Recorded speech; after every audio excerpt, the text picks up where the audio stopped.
Halo semuanya, selamat datang kembali di Antara Pikiran, tempat di mana kita tidak hanya membaca buku, tetapi juga mencoba memahami luka-luka yang tersembunyi di balik manusia. Ada buku-buku yang terasa nyaman saat dibaca. Ada juga buku yang membuat kita berpikir. Namun sesekali, kita menemukan sebuah buku yang terasa seperti mimpi buruk panjang, aneh, brutal, absurd, tetapi justru sulit dilupakan. Dan malam ini kita akan membahas salah satu novel Indonesia paling liar, paling berani, sekaligus paling menyakitkan yang pernah ditulis.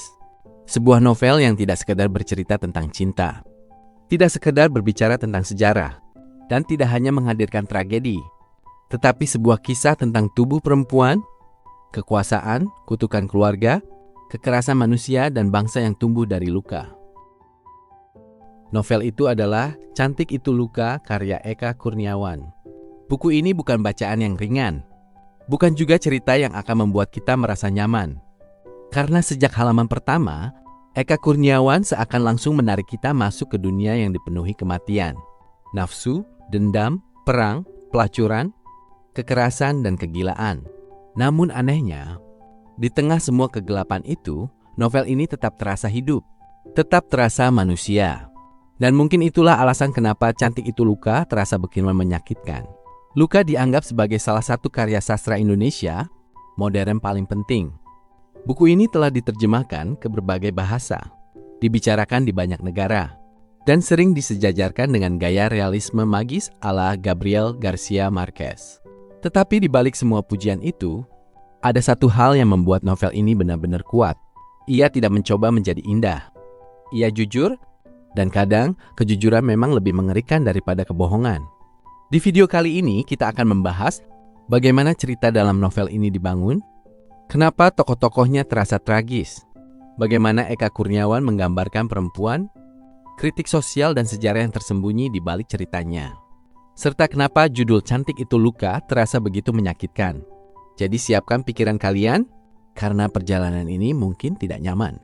Tetapi justru dari ketidaknyamanan itu, kita bisa melihat manusia dengan lebih jujur. Tentang buku dan penulis. Cantik Itu Luka pertama kali diterbitkan pada tahun 2002. Novel ini menjadi salah satu karya yang langsung membuat nama Eka Kurniawan diperhitungkan dalam dunia sastra Indonesia. Eka Kurniawan dikenal sebagai penulis yang berani. Ia tidak takut membicarakan hal-hal yang sering dianggap tabu. Kekerasan, tubuh, hasrat, politik, pembantaian, kemiskinan, kebusukan manusia. Tetapi yang membuat tulisannya menarik bukan hanya keberaniannya, melainkan cara ia membungkus semua itu dengan gaya yang terasa puitis sekaligus brutal. Dalam Cantik Itu Luka, kita tidak hanya membaca cerita tentang satu keluarga. Kita seperti membaca sejarah panjang tentang manusia yang terus mengulangi penderitaan. Novel ini mengambil latar di kota fiktif bernama Halimunda. Sebuah kota yang terasa seperti gabungan antara dongeng, sejarah Indonesia, dan mimpi buruk kolektif. Di kota inilah hidup seorang perempuan bernama Dewi Ayu. Seorang perempuan cantik keturunan Belanda yang akhirnya menjadi pelacur. Dan dari dirinya, lahirlah generasi-generasi perempuan yang hidup dengan nasib tragis. Yang menarik, novel ini dibuka dengan sebuah kejadian yang sangat aneh. Dewi Ayu bangkit dari kubur setelah mati selama 21 tahun. Dan sejak momen itu, kita langsung tahu bahwa novel ini tidak bermain dengan logika biasa. Di sini kematian bisa terasa hidup, hantu bisa berbicara, kutukan terasa nyata, dan sejarah seakan terus menghantui manusia. Namun di balik semua unsur magis itu, sebenarnya novel ini sangat realistis. Karena luka-luka dalam cerita ini adalah luka yang benar-benar ada dalam kehidupan. Penjajahan, perang, kekerasan seksual, patriarki, kebencian, kekuasaan. Hal-hal itu bukan fantasi, dan mungkin itulah yang membuat novel ini terasa begitu mengganggu. Alur cerita yang penuh kekacauan dan keindahan. Salah satu hal pertama yang akan dirasakan pembaca saat membaca Cantik Itu Luka adalah kekacauan. Novel ini tidak berjalan lurus. Ia melompat dari masa lalu ke masa depan, dari tragedi ke humor, dari kematian ke percintaan. Kadang kita tertawa, lalu beberapa halaman kemudian kita merasa muak, sedih, marah, atau bahkan kosong. Tetapi justru disitulah kekuatan Eka Kurniawan. Ia membuat dunia yang kacau terasa sangat hidup. Cerita berpusat pada Dewi Ayu dan keturunannya. Dewi Ayu adalah perempuan cantik berdarah campuran Belanda yang hidup di masa kolonial. Kecantikannya menjadi berkah sekaligus kutukan. Ia diinginkan banyak laki-laki. Tetapi justru karena itulah hidupnya dipenuhi penderitaan. Saat Jepang datang dan perang pecah, Dewi Ayu mengalami berbagai tragedi. Ia dipaksa masuk ke dunia pelacuran. Tubuhnya menjadi komoditas. Dan dari sana, novel mulai memperlihatkan bagaimana perempuan seringkali tidak benar-benar memiliki tubuhnya sendiri. Tubuh perempuan menjadi medan perang, menjadi barang dagangan, menjadi alat kekuasaan. Namun yang tragis, kekerasan itu tidak berhenti setelah perang selesai. Karena setelah penjajah pergi, manusia tetap saling menghancurkan. Dewi Ayu kemudian memiliki beberapa anak perempuan. Masing-masing hidup dengan tragedinya sendiri. Alamanda, Adinda, Maya Dewi, dan si bungsu yang diberi nama Cantik. Namun ironisnya, anak terakhirnya justru lahir dengan wajah buruk rupa. Dewi Ayu sengaja berdoa agar anak terakhirnya tidak cantik. Karena ia percaya kecantikan hanya akan membawa penderitaan. Dan dari situ, judul novel ini mulai terasa sangat menusuk. Cantik itu luka. Kecantikan yang seharusnya dianggap anugerah justru menjadi sumber petaka. Perempuan-perempuan dalam novel ini dicintai sekaligus dihancurkan. Diinginkan sekaligus disakiti. Dan laki-laki dalam cerita ini seringkali mencintai dengan cara yang egois. Mereka ingin memiliki, bukan memahami. Dewi Ayu, perempuan yang hidup di tengah kutukan. Dewi Ayu adalah pusat dari seluruh cerita. Dan bisa dibilang, ia adalah salah satu karakter perempuan paling kompleks dalam sastra Indonesia modern. Ia cantik, cerdas, sinis, kuat, tetapi juga rapuh. Ia hidup di dunia yang terus memperlakukan perempuan sebagai objek. Namun yang menarik, Dewi Ayu tidak sepenuhnya tunduk. Ia sadar dirinya diinginkan. Tetapi ia juga belajar memanfaatkan keadaan. Ia bertahan hidup dengan cara yang keras, kadang bahkan terasa dingin. Namun di balik semua itu, kita bisa melihat seseorang yang sebenarnya sangat lelah. Dewi Ayu bukan karakter suci. Ia tidak ditulis sebagai perempuan sempurna. Ia bisa kasar, bisa manipulatif, bisa sinis terhadap dunia. Tetapi justru karena itulah ia terasa manusia. Dan mungkin salah satu hal paling menyakitkan dari karakter Dewi Ayu adalah kenyataan bahwa ia sebenarnya hanya ingin hidup normal. Tetapi dunia tidak pernah memberinya kesempatan. Ia hidup di masa perang, di tengah penjajahan, di dunia yang menganggap perempuan cantik sebagai barang. Maka perlahan ia belajar menjadi keras. Karena kadang kelembutan tidak cukup untuk bertahan hidup. Yang membuat karakter Dewi Ayu begitu kuat adalah caranya menghadapi penderitaan. Ia tidak selalu menangis, tidak selalu mengeluh. Kadang ia justru tertawa. Dan tawa itu terasa tragis. Seolah ia tahu bahwa hidup terlalu absurd untuk ditangisi terus-menerus. Perempuan dalam novel ini tidak pernah benar-benar bebas. Salah satu hal paling kuat dari Cantik Itu Luka adalah bagaimana novel ini menggambarkan nasib perempuan. Semua perempuan dalam cerita ini seperti hidup di bawah bayang-bayang penderitaan. Mereka dicintai karena kecantikannya, tetapi juga dihancurkan karena hal yang sama. Alamanda misalnya, ia menjadi simbol perempuan yang diperebutkan, banyak laki-laki tergila-gila padanya. Tetapi cinta mereka tidak benar-benar sehat. Ada obsesi, ada kepemilikan, ada ego, lalu ada Adinda yang hidup dengan luka emosional, dan Maya Dewi yang nasibnya juga tidak kalah tragis. Perempuan-perempuan dalam novel ini seperti mewarisi kutukan. Bukan hanya kutukan keluarga, tetapi juga kutukan sosial. Mereka hidup di dunia yang selalu menuntut perempuan menjadi cantik. Tetapi ketika mereka cantik, dunia juga yang menghancurkan mereka. Novel ini terasa sangat relevan bahkan sampai sekarang. Karena standar kecantikan masih menjadi tekanan besar bagi banyak perempuan. Masyarakat memuja kecantikan. Tetapi sering lupa bahwa di balik itu ada manusia. Dan ketika perempuan tidak sesuai standar, mereka dihina. Namun ketika terlalu cantik, mereka juga menjadi objek. Seolah perempuan tidak pernah benar-benar bisa menang.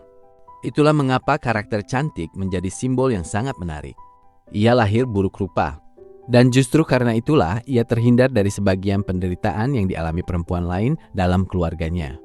Eka Kurniawan seperti sedang berkata, Mungkin masalahnya bukan pada kecantikan, tetapi pada cara dunia memandang perempuan. Laki-laki dalam novel ini, cinta, nafsu, dan kekerasan. Jika perempuan dalam novel ini hidup dalam penderitaan, maka laki-lakinya hidup dalam obsesi. Banyak tokoh laki-laki di Cantik Itu Luka mencintai dengan cara yang destruktif. Mereka rela melakukan apa saja demi perempuan yang mereka inginkan. Tetapi cinta mereka sering berubah menjadi kekerasan. Ada rasa memiliki yang begitu besar. Dan ini terasa sangat nyata. Karena dalam kehidupan nyata pun, banyak orang mengatasnamakan cinta untuk mengontrol orang lain. Mereka berkata mencintai, tetapi sebenarnya ingin memiliki. Novel ini memperlihatkan bagaimana maskulinitas yang rusak bisa melahirkan tragedi. Laki-laki dalam cerita ini tumbuh di dunia yang keras.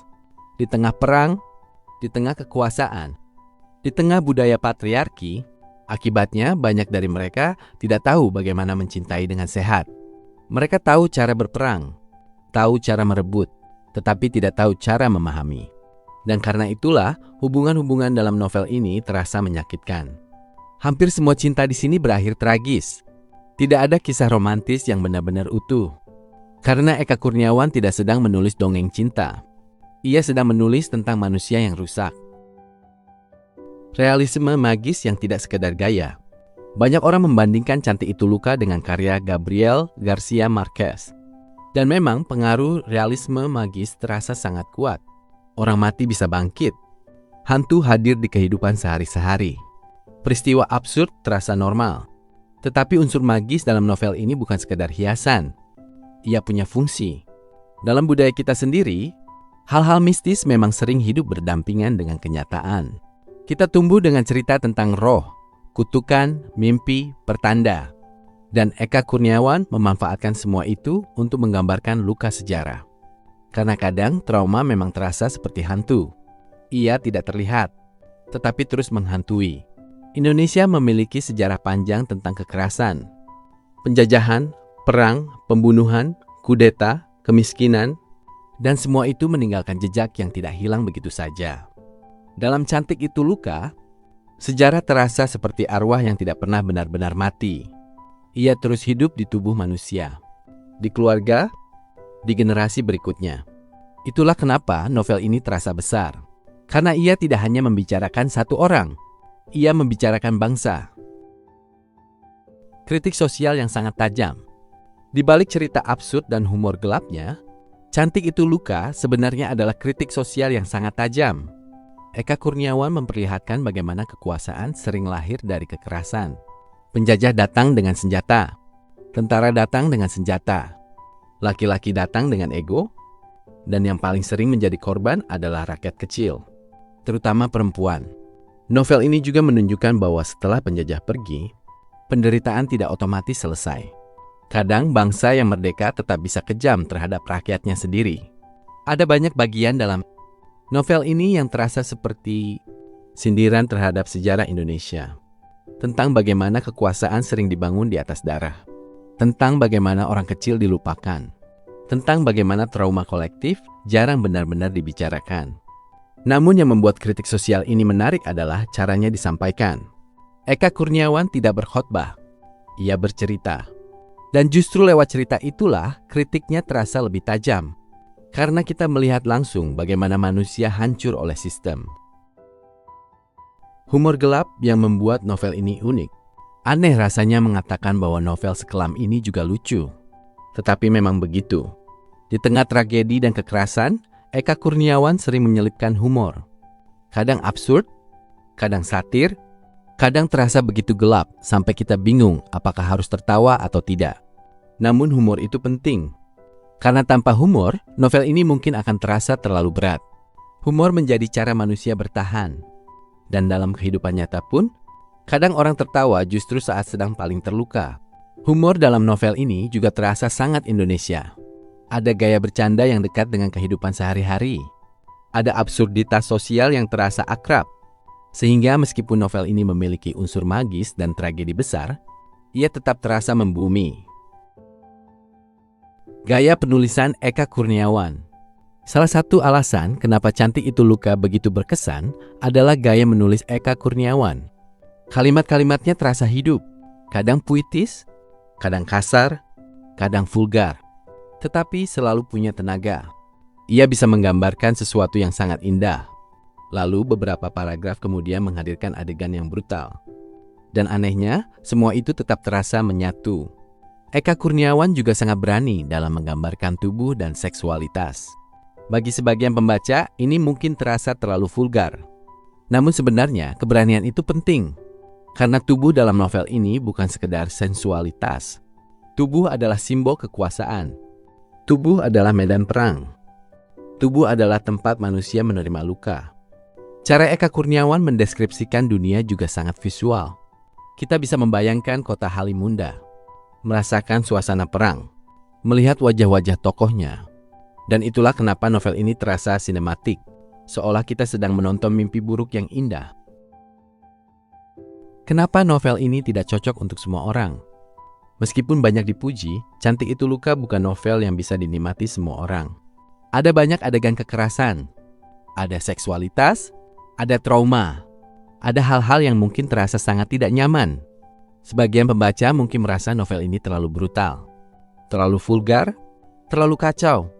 Dan itu wajar, karena novel ini memang tidak mencoba menyenangkan semua orang. Ia seperti cermin yang memperlihatkan sisi buruk manusia, dan tidak semua orang siap melihat itu. Namun justru karena keberaniannya itulah novel ini penting. Ia tidak berpura-pura bahwa dunia baik-baik saja. Ia menunjukkan bahwa manusia bisa sangat kejam. Tetapi di saat yang sama, manusia juga tetap mencari cinta, tetap ingin dipahami, tetap ingin hidup. Tentang luka yang diturunkan dari generasi ke generasi. Salah satu tema paling menyakitkan dalam novel ini adalah bagaimana luka diwariskan. Trauma tidak berhenti pada satu orang. Ia mengalir ke anak, lalu ke cucu, lalu ke generasi berikutnya. Dewi Ayu mengalami penderitaan. Dan tanpa sadar, bayang-bayang penderitaan itu juga jatuh pada anak-anaknya. Ini terasa sangat nyata. Karena dalam kehidupan sehari-hari pun, banyak keluarga hidup dengan luka yang tidak pernah selesai. Ada kemarahan yang diwariskan. Ada rasa takut, ada kekerasan, ada kebencian, dan kadang orang bahkan tidak sadar dari mana semua itu berasal. Novel ini memperlihatkan bahwa sejarah pribadi dan sejarah bangsa saling berkaitan. Manusia dibentuk oleh masa lalu, dan jika luka tidak pernah dihadapi, ia akan terus hidup. Judul yang sangat menyakitkan. Dari semua hal dalam novel ini, mungkin judulnya adalah yang paling kuat. Cantik Itu Luka. Kalimat sederhana, tetapi terasa seperti tamparan. Karena sejak kecil, banyak orang diajarkan bahwa cantik adalah keberuntungan. Cantik dianggap anugerah. Tetapi novel ini membalik cara pandang itu. Kecantikan justru menghadirkan penderitaan. Perempuan cantik diinginkan, tetapi juga menjadi sasaran. Mereka dipuja, tetapi tidak benar-benar dihargai sebagai manusia. Dan yang lebih tragis, banyak perempuan akhirnya menilai dirinya berdasarkan bagaimana dunia melihat mereka. Judul ini terasa relevan bahkan hari ini. Di era media sosial, standar kecantikan semakin brutal. Orang berlomba-lomba terlihat sempurna. Namun di balik semua itu, banyak yang sebenarnya terluka. Mungkin karena itulah novel ini masih terasa kuat sampai sekarang. Karena luka yang dibicarakan di dalamnya belum benar-benar hilang. Hal yang membuat novel ini begitu berkesan. Ada banyak novel yang selesai dibaca lalu perlahan dilupakan. Tetapi Cantik Itu Luka bukan tipe novel seperti itu. Ia meninggalkan bekas. Mungkin bukan karena ceritanya sempurna. Bukan juga karena semua bagiannya mudah dipahami. Tetapi karena ia punya keberanian untuk jujur. Novel ini tidak menawarkan harapan manis. Ia tidak berkata bahwa cinta akan selalu menyembuhkan. Atau bahwa hidup akan selalu adil. Kadang orang baik tetap menderita. Kadang trauma tetap tinggal. Kadang sejarah terus berulang. Namun justru karena itulah novel ini terasa manusia. Ia memahami bahwa hidup seringkali absurd. Dan di tengah absurditas itu, manusia tetap mencoba bertahan. Kekurangan novel ini, meski sangat kuat, bukan berarti Cantik Itu Luka tanpa kekurangan. Bagi sebagian pembaca, alurnya bisa terasa terlalu padat. Tokohnya banyak, cerita melompat-lompat, dan beberapa bagian mungkin terasa melelahkan. Ada juga adegan-adegan yang begitu brutal sampai sulit dibaca. Sebagian orang mungkin merasa eksplisitnya terlalu berlebihan. Namun di sisi lain, mungkin memang itulah dunia yang ingin ditampilkan Eka Kurniawan. Dunia yang kotor, keras, dan penuh luka. Kekurangan lain mungkin ada pada bagaimana beberapa karakter perempuan tetap banyak dilihat melalui perspektif laki-laki. Meski novel ini mengkritik patriarki, kadang pembaca bisa merasa bahwa perempuan masih terus menjadi objek penderitaan. Tetapi justru dari ketidaknyamanan itu, diskusi tentang novel ini menjadi menarik. Apakah novel ini layak dibaca? Jawabannya, ya. Tetapi dengan catatan, novel ini bukan bacaan santai. Ia membutuhkan kesiapan emosional. Jika kalian mencari cerita ringan yang manis dan nyaman, mungkin buku ini bukan pilihan terbaik. Namun jika kalian ingin membaca karya yang berani, penuh lapisan makna, dan mampu mengguncang pikiran, maka Cantik Itu Luka adalah pengalaman yang sangat layak dicoba. Ini adalah novel yang membuat kita berpikir tentang bagaimana sejarah membentuk manusia, bagaimana perempuan diperlakukan, bagaimana kekuasaan bekerja, dan bagaimana luka bisa diwariskan. Buku ini mungkin tidak akan membuat kita merasa bahagia, tetapi ia bisa membuat kita lebih sadar. Dan kadang kesadaran memang terasa menyakitkan. Penutup, pada akhirnya Cantik Itu Luka bukan hanya cerita tentang kecantikan. Ia adalah cerita tentang manusia. Tentang bagaimana manusia mencintai, menyakiti, bertahan hidup, dan mewariskan luka. Eka Kurniawan menulis novel ini dengan keberanian yang jarang. Ia tidak menutupi sisi gelap kehidupan. Ia justru mengajak kita melihatnya secara langsung. Dan mungkin itu sebabnya novel ini terasa begitu kuat. Karena ia tidak mencoba membuat dunia terlihat indah. Ia hanya menunjukkan dunia sebagaimana adanya. Penuh absurditas, penuh kekerasan, tetapi tetap dipenuhi manusia-manusia yang ingin dicintai. Setelah membaca novel ini, mungkin kita akan sadar bahwa luka tidak selalu terlihat. Kadang luka tersembunyi di balik senyum, di balik kecantikan, di balik sejarah, dan kadang hal-hal yang paling dipuja oleh dunia justru menjadi sumber penderitaan terbesar. Mungkin karena itulah judul novel ini terasa begitu abadi. Cantik Itu Luka, sebuah kalimat yang sederhana, tetapi menyimpan begitu banyak kesedihan. Dan mungkin itulah alasan kenapa novel ini terus hidup di ingatan banyak orang. Karena ia tidak hanya menceritakan kisah Dewi Ayu, ia menceritakan luka manusia. Terima kasih sudah mendengarkan. Kalau kalian pernah membaca Cantik Itu Luka, coba tuliskan di kolom komentar bagian mana yang paling membekas untuk kalian. Dan seperti biasa, di antara pikiran kita percaya bahwa buku bukan hanya untuk dibaca, tetapi untuk dipahami. Sampai jumpa di pembahasan berikutnya.